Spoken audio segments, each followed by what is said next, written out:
One of the common misconceptions I hear with clients are who has the most buyers. Just because somebody has a buyer in California in 2008 doesn't mean that they want to buy a pharmacy in Missouri in 2018.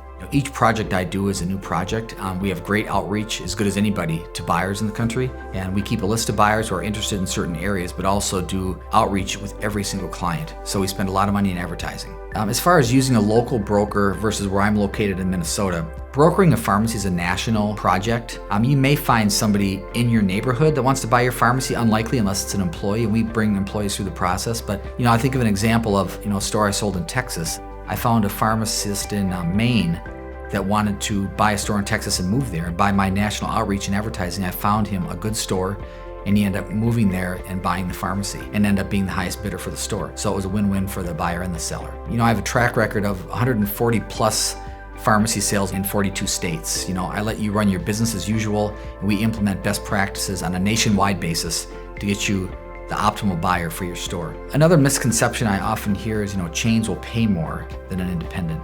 And that couldn't be further from the truth. Each store you have to look at individually. If there's a chain right across the street from you, they may give a very high price for your store, but they also may realize that, why should I pay more? I'm going to get half the business anyway. So you really have to create a competitive process with multiple buyers to really drive the highest price. And then you decide what's the best fit for you.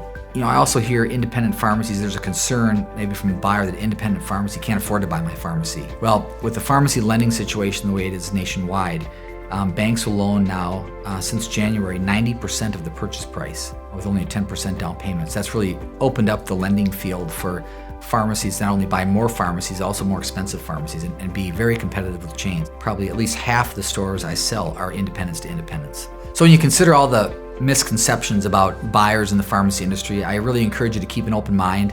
It's best to know all your options. My job is to find as many buyers as I can for your pharmacy, run a confidential process, and drive the highest price. So give me a call today. I'd love to give you a free, no obligation consultation.